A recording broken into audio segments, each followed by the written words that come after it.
Hello and welcome back to Bookish and welcome to Tag Tuesday. I've been getting a lot of tags, in large part thanks to my buddy Alan over at Big Hard Books and Classics. And I really hadn't been doing all that many tags, but I really kind of, feel like getting back into doing tags on Tuesday and making that a regular feature of my channel again. So the first tag he tagged me in that I think the first tag Alan tagged me in is the 50 questions you've never been asked tag. Now, I've looked at these 50 questions and I think I've been asked many of these questions before, and additionally I think these are questions originally that were intended for much younger people than I am, and were intended for people who had blogs and not necessarily YouTube channels. And I couldn't find the originator of this tag, so I'm just going to leave a link to Alan's version below. It's an old tag, but I did see it going around again on Alan's channel and other places. So I'm going to try to go through these questions relatively quickly and only stop and explain where I feel like it's necessary. Alright, so the questions. Question number one, what's your favorite candle scent? Something apple cinnamon. Something apple cinnamony. Wow, it's early this morning. Question two, which female celebrity do you wish were your sister? Beyonce, of course. Question three, which male celebrity do you wish were your brother? I don't know, Mark Ruffalo. Question four, how old do you think you'll be when you marry? I'm already married, been married for more than 30 years, and I was 22 when I got married. Question five, do you know someone who is a hoarder? No. Question six, can you do the splits? No, I'm pretty flexible for an old fat man, but not that flexible. Question seven, how old were you when you learned to ride a bike? I think I was probably 6. Being an opposite little kid, my dad, of course, tried to help me, and I just got angry at my dad, and they just left me outside with the bike, which I threw down on my own until, eventually I learned to ride it myself. Question 8, how many oceans have you swum in? 1, Gulf of Mexico. I'm not a big beach person. Question number 9, how many countries have you visited? 3, Ireland, England, and France. Question 10, is anyone in your family in the Army? No, not currently. Question 11, what would you name your daughter if you had one? I have a daughter. I won't give you her name, but I will tell you the names that were kind of the alternate names for my daughter. One was Caitlin. I was really into Dylan Thomas's poetry at the time, and his wife's name was Caitlin, and the other was Abigail. I just like the name Abigail. Question 12, what would you name your son if you had one? I do have a son. Again, I won't give you his name here on my channel, but our name I really liked for my son was Angus. I want to name him Angus so I could call him Gus, because I always thought Gus would be a cool nickname to have. Now, he's bigger than me. He's about 6'3". He has a beard and long hair, and he looked kind of like a Viking, so Ragnar might have been a better name. But anyway, that would be my name. For my son, question 13, what's the worst grade you got on a test? I'm sure I got a 0 for cheating at some point when I was in school. I distinctly remember in the 3rd grade getting a 44 on a long division test, because that was the worst grade I'd ever gotten at that point. It was kind of traumatic, and it kind of indicates, I think, a lot about my mathematical skills and my mathematical thinking that I failed a 3rd grade math test. Question 14, what was your favorite TV show as a kid? Scooby-Doo. Question 15, what did you dress up for Halloween as when you were 8? It was either Dr. Zaius from Planet of the Apes, that would be the original Planet of the Apes with Charlton Heston, or I might have just been a ghost that year. I was a ghost one of those years, I can't remember which. Question 16, have you read any Harry Potter, Hunger Games, or Twilight? I've read 4 Harry Potters, no Hunger Games, no Twilight, and I don't really have any plans to make that any different. Question 17, would you rather have an American or British accent? Can I say Scottish? That's British, right? Question 18, did your mother go to university? Yes, my mother has a master's degree in literature. Question 19, are your grandparents still married? I'm 55, my grandparents, both sets of my grandparents are dead, but they were married up until their deaths. Question 20, have you ever had a karate lesson? No. Question 21, do you know who Kermit the Frog is? Hi-ho, yes I do. Question 22, what was the first amusement park you visited? That would be Astroworld, which no longer exists. Astroworld was in Houston, right across from the Astrodome. And I went there, and I remember wanting to ride the log flume ride, the one where it splashes in the water really badly.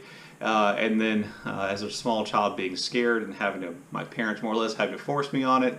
and I thought it was fun enough then. I have real amusement ride issues because of a very sensitive inner ear, which I don't know why I have that. Question 23, what language would you like to be fluent in? French. I took French in college, and I don't know, French just always seemed like a language I wanted to be fluent in. Question 24, do you spell it Gray, G-R-A-Y, or Gray, G-R-E-Y?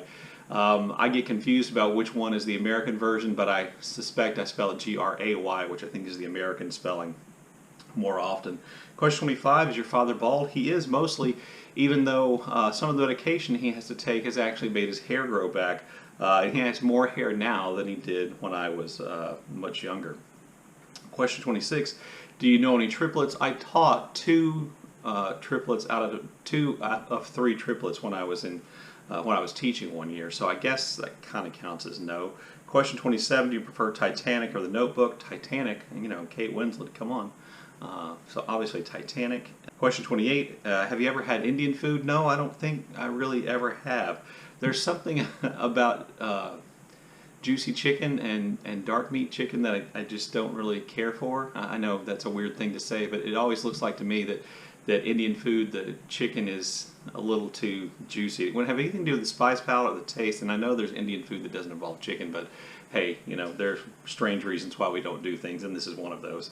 What's the name of your favorite restaurant? La Casita, a Mexican food restaurant near where I live. Have you ever been to Nando's? No, and I don't even know what that is. Question 31, do you belong to any warehouse stores? No, I do not. Question 32, what would your parents have named you if you'd been the opposite gender? I have no idea. I know that there was a movement to name me after my father, which would have made me the third. And let's just say my father's name, if I had the same name as my father's, my initials would be VVB. So my mom put her foot down and didn't name me that and gave me the name Brian, which I have now. Oh, sorry, if I'd been the opposite gender, yeah, I don't know. Question 33, what's your nickname? I don't really have a nickname other than people have a tendency to call me by both my names, both my first and last name together as though it's one name. And that's because my last name is a first name, and I think a lot of people just never can remember if I'm Brian or, you know, what my last name is, which I'm not sure why I'm being so coy about what my last name is, but I am. And so they call me both, figuring they get it right that way, and they're right. Let's see, who's your favorite person in the world? It's a tie between three people, my wife, my son, and my daughter. Question 35, would you rather live in the country or the city? I think at this point in my life I'd much rather live in the country, even though in Texas, since our governor has refused to take a lot of the Medicare and Medicaid money, et cetera, that would have come from accepting Obamacare money because he's a horse's ass. A lot of rural hospitals have been closed down because they just can't be funded. So I'd be a little worried about having access to, you know, medical facilities if I lived in the country. Question 36, can you whistle? Yep. Question 37, do you sleep with a nightlight? No. When I was a child, I was really afraid of the dark, and this lasted well into my very early teens, and I slept with a light on all the time, but I got over that. As a matter of fact, I really prefer to sleep in a very dark room now. Question 38, do you eat breakfast every morning? Yes. Question 39, do you take any daily pills or medication? I should take my multivitamins, but I forget often. Question 40, what medical conditions do you have? I think just old, so a lot of aches and pains, but no diagnosed medical conditions. Question 41, how many times have you been to the hospital? I assume this means, you know, as the patient. I've been to the hospital, I think, 5 times. Once I stepped on a rusty nail, it went through my foot, and I had to go and get that taken care of when I was a kid. Let's see, I broke my thumb and forefinger playing football when I was in the 9th grade. I got really severe food poisoning one time and went to the hospital because I actually thought I was dying. And then I'd been twice for kidney stones. The first kidney stone trip was one of the most painful and scary events of my life. And yeah, so those are the times I've been in the hospital for me. I've never spent the night in the hospital. Question 42, have you ever seen Finding Nemo? Yes. Question 43, where do you buy your jeans? I think we usually get my jeans when I buy new jeans, which isn't very often, at a store called Academy, which is really more of a sporting goods store, but they sell jeans and things like that too. What's the last compliment you got? I don't know. People tell me sometimes in the comments or whatever that they pay me a compliment in the comments, and I really appreciate all those. Question 45, do you usually remember your dreams in the morning? No, I almost never remember my dreams. Question 46, what flavor tea do you enjoy? My good friend Alan worked at the Smith Tea Company in Portland, and he sent me a huge box of tea and all kinds of different flavors. And my favorite flavor from that, I think, is Bungalow. That's the one I've saved the most of from that huge shipment he gave me, so I'm going to go with that. Let's see, 47, how many pairs of shoes you currently own? 5. Question 48, what religion would you raise your children to practice? We didn't raise our children to practice any religion. My wife is Catholic, so they were both christened in the Catholic Church, and they do have godparents. My son has grown up to be essentially non-religious. My daughter is really quite religious and is married to a man who's actually a preacher. So, you know, I kind of was determined to let them decide on their own, and they have, in large part, decided on their own. Question 49, how old were you when you found out Santa Claus was real? I think I was probably 12. My parents did a really great job at allowing us to maintain childhood naivete for a long time, which is probably a lot easier in the 70s than it is now. And then question 50, why do you have a blog? I'm going to go, why would I have a YouTube channel? I have a YouTube channel to talk about books with all of you people. And really, it has evolved into a way for me to learn about books from all of you people. Anyway, there you go. There's the 50 questions you've never been asked before tag. Thanks again to Alan for tagging me. I look forward to your comments in the comment section below. And as always, thank you for watching.